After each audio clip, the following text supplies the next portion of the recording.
Hi friends, आज के तुम्हारे জন্য আমি ব্যানানা ব্রেডের রেসিপি নিয়ে চলে এসেছি।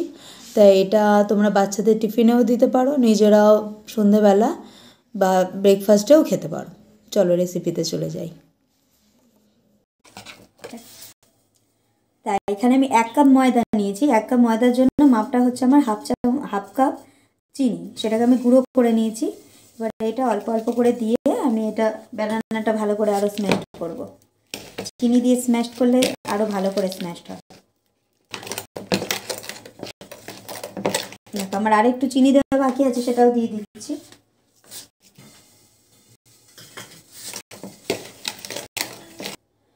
আর এরই মধ্যে আমি হাফ কাপ তেল দিয়ে দিলাম। এটা একটু ভালো করে মিক্স করে নেব। এবার আমার এটার কাজ হয়ে গেছে। এবার আমি নেব হুইস্কার। এবার আমার এই ব্যানানা স্ম্যাশ করা হয়ে গেছে। আর এর মধ্যে আমি 1 কাপ আটা নিয়েছি। সমস্ত ড্রাই ইনগ্রেডিয়েন্টগুলো আমরা এইভাবে স্ট্রেনারে দিয়ে এটা চেলে নেব ভালো করে।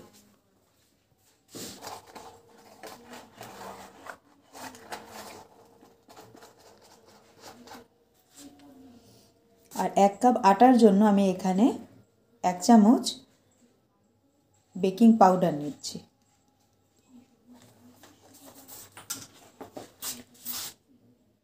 আর এই 1 পিঞ্চ মতো নুন নিলাম।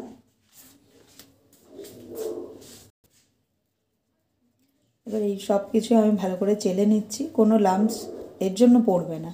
এই যে কোনো দানা দানা জিনিস থাকলে সেগুলো সব তোমরা ফেলে দেবে।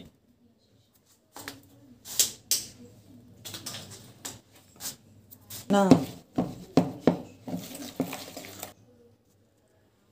এবার আমি এই যেই মেজারমেন্ট কাপে করে তেল নিয়েছিলাম তারই মধ্যে আমি দুধ নিয়েছি। আর একটা লেবুর অর্ধেক অংশ নিয়ে এই দুধের মধ্যে দিয়ে দিলাম। দুধটা কিন্তু একদম রুম টেম্পারেচারে আছে, গরম নয়। এইটা আমার কেকটাকে বেক হতে সাহায্য করবে, সফট হবে।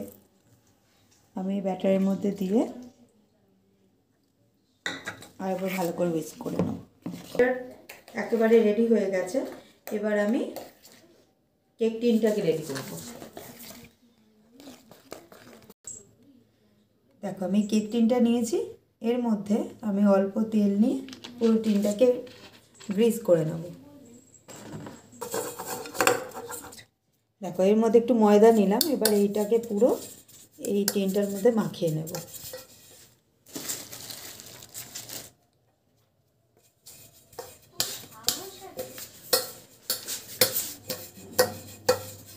দেখো পুরো ভালো করে এইভাবে তোমার মাখিয়ে নিতে হবে, তাহলে খুব ইজিলি তোমার কেকটা রিমুভ হয়ে যাবে।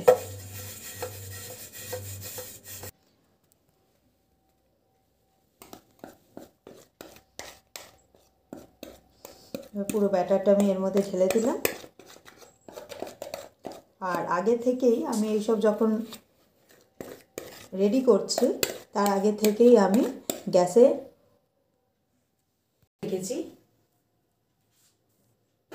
একদমটা লো করে আমি এই ডেকচিটা বসিয়ে রেখেছি। এর মধ্যেই আমি কেকটা বেক করব। একটু এইভাবে আমি বাবলস ক্রিয়েট করে সেগুলো সব ভেঙে দেবো। চলো এইরকম একটা স্ট্যান্ড দিলাম। স্ট্যান্ড দেওয়ার পরে তারপরে আমি এটা বসিয়ে দিলাম। এবার আমি ঢাকা দিয়ে দেবো। এখন ফ্লেমটা একটু মিডিয়াম করে দেবো। 5 মিনিট পরে আমি একদম লো করে দেবো। দেখো অনেকটাই রাইস করে গেছে। এবার আমি এর ওপরে আরও হেলদি করার জন্য মিউসলি দিয়ে দেবো। দেখো মিউসলি দিয়ে আমি টপিংস দিয়ে দিয়েছি ওপরে। এবার আমি আবার ঢাকা দিয়ে দেবো পুরোপুরি বেক হওয়ার জন্য। 40 মিনিটস হয়ে গেছে। এবার আমরা দেখবো আমার কেকটা বেক হয়েছে কিনা। চলো আমি পরিষ্কার একটা কাঠি নিয়েছি, নিয়ে আমি এই যে দেখছি। দেখো পুরো কাঠিটা পুরো ক্লিন এসছে, তার মানে আমার কেকটা ডান হয়ে গেছে। আর মিউসলি দেওয়ার জন্য দেখো কত সুন্দর দেখতে হয়েছে, আর ভীষণ হেলদিও হয়েছে। আর আরেকটা কথা বলে রাখি, আমার বেকিং সোডাটা শেষ হয়ে গেছিলো। শুধু বেকিং পাউডার দিয়ে আমি দেখো কত সুন্দর কেকটা বেক হয়েছে, দেখতে পাচ্ছ?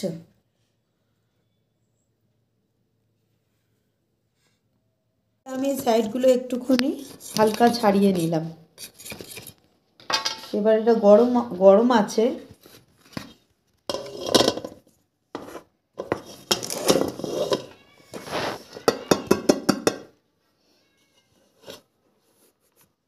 দেখো কি সুন্দর আমার কেকটা রিমুভ হয়ে গেল।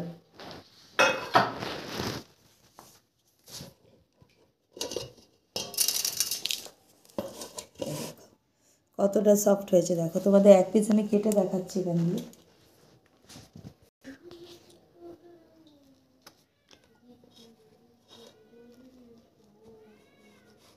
দেখো কেকটা কতটা সফট হয়েছে, দেখছো?